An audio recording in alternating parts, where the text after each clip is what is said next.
कांदा निर्यातीबाबत केंद्राने दुजाभाव केला का असा प्रश्न आता निर्माण होतोय। प्रामुख्याने गुजरातमध्ये उत्पादित होणाऱ्या पांढऱ्या कांद्याच्या निर्यातीला केंद्राची परवानगी 2000 मेट्रिक टन कांदा निर्यातीला परवानगी देण्यात आली। महाराष्ट्रात उत्पादित होणाऱ्या लाल कांद्यावरील बंदी मात्र कायम आहे। केंद्राकडून दुजाभाव होत असल्याचा शेतकऱ्यांचा आरोप आहे। लाल कांद्याची ही निर्यात खुली करण्याची शेतकऱ्यांची मागणी आहे। केंद्राच्या भूमिकेवर विरोधकांकडून ही हल्लाबोल या दरम्यान करण्यात आला। याबाबत चर्चा करण्यासाठी आपल्यासोबत स्वाभिमानीचे नेते राजू शेट्टी हे जोडलेले आहेत। राजूजी, लोकशाही मराठीमध्ये आपलं खूप खूप स्वागत आहे। कांदा निर्यातीबाबत केंद्राने दुजाभाव केलाय का असा प्रकारचा प्रश्न निर्माण झालाय। प्रामुख्याने गुजरातमध्ये उत्पादित होणाऱ्या पांढऱ्या कांद्याच्या निर्यातीला केंद्राची परवानगी, काय सांगाल याबद्दल? यावरती आपली काय प्रतिक्रिया आहे? हॅलो राजूजी, आपला आवाज होतोय, माझा आवाज पोहोचतोय आपल्यापर्यंत? माझा प्रश्न असा आहे की कांदा निर्यातीबाबत केंद्राने दुजाभाव केलाय का असा प्रश्न निर्माण होतोय, कारण प्रामुख्याने गुजरातमध्ये उत्पादित होणाऱ्या पांढऱ्या कांद्याच्या निर्यातीला केंद्राची परवानगी आहे। काय यावरती आपली पहिली प्रतिक्रिया? कांदा निर्यातीच्या बाबतीत सरकारनं निश्चितच पक्षपाती भूमिका घेतलेली आहे। हे सरकार हे कुठलाही निर्णय घेत असताना तो राजकीय हेतूनच घेतोय, ही अत्यंत दुर्दैवाची गोष्ट आहे।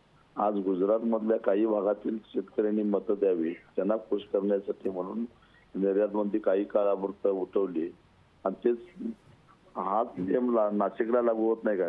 वास्तविक अवस्था नाशिक मधल्या शेतकऱ्यांचा कांदा हे प्रमुख पीक आहे। असं असताना नाशिकचे शेतकरी जेव्हा कांदा निर्यातीमुळे ते नुकसान जात होते, कांदा रस्त्यावर फेकत होते, त्यावेळी सरकारला दया आली नाही आणि आता कुठेतरी एक दोन जागांवर उमेदवार धोक्यात येत आहेत असं वाटल्यामुळे गुजरात मधल्या शेतकऱ्यांचा फायदा व्हावा म्हणून कांदा काही काळापुरतं निर्यात उठवणं एका राज्यातल्या एक दोन जिल्ह्यातच ते सरळ किती राजकीय हेतून सगळे सरकारी निर्णय होतात असा पुरावा आहे।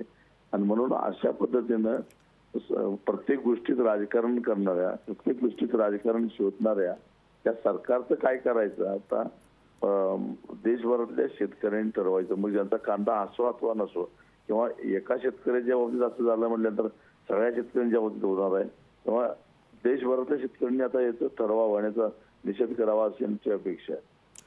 नक्कीच राजूजी, खरं तर नेहमीच वेळोवेळी शेतकऱ्यांच्या प्रश्नावरती आपण आवाज उठवलेले आहेत। यावेळी तशीच परिस्थिती आहे। लाल कांद्याची ही निर्यात खुली करण्याची शेतकऱ्यांची मागणी, यानंतर आपली नेमकी काय भूमिका असणार आहे? निश्चितच निर्यात बंदी आधीच खुली करायला पाहिजे होती, परंतु आता पांढऱ्या कांद्याला निर्यात बंदी खुली केली म्हणजे किती। मग आता त्या गुजरात मधल्या शेतकऱ्यांची मतं घेऊनच सरकार स्थापन करावं केंद्रात। देशभरातल्या शेतकऱ्यांच्याकडे मतं मागू नये मोदी सरकारनं, असं माझ्या सरकारला असं वाटतं। अगदी राजूजी, नक्कीच खूप खूप धन्यवाद। आपण लोकशाही मराठीशी संवाद साधलात त्याबद्दल। तर पांढऱ्या कांद्याच्या निर्यातीला केंद्राला परवानगी देण्यात आली आहे। कांदा निर्यातीबाबत केंद्राने दुजाभाव केल्याचा प्रकार या ठिकाणी समोर आला। तर यावरती जर ठाकरे गटाचे खासदार संजय राऊतांची नेमकी काय प्रतिक्रिया आलेली आहे पाहूयात।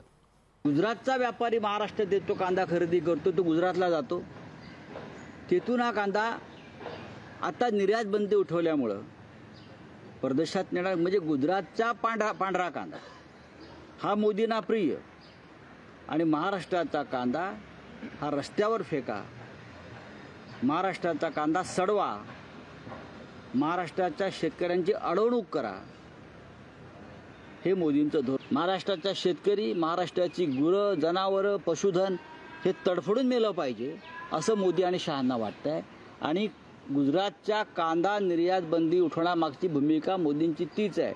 इकडला शेतकरी तडफडत मेला पाहिजे पण गुजरातचा शेतकरी जगला पाहिजे। नरेंद्र मोदी हे या देशाचे प्रधानमंत्री नसून गुजरातचे प्रधानमंत्री आहेत। लोकशाही मराठी ऐका, पहा, जागरूक रहा।